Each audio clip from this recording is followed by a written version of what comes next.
Have you had back pain or sciatica symptoms in the last 30 days? If so, I have something for you. I would like to invite you to the Lower Back Pain and Sciatica Workshop we are hosting here at Breakthrough Physical Therapy in Saco. Hi, I'm Brian Cloutier from Breakthrough Physical Therapy.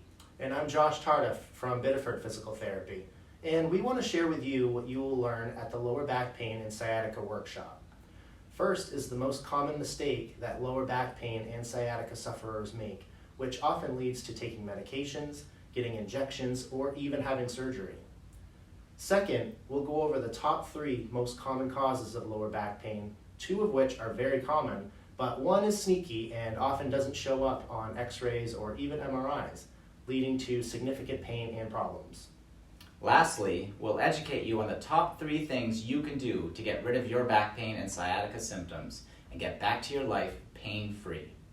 If this sounds like you or someone you know, I want you to click on the button below and register for the Lower Back Pain and Sciatica Workshop. We'll see you there.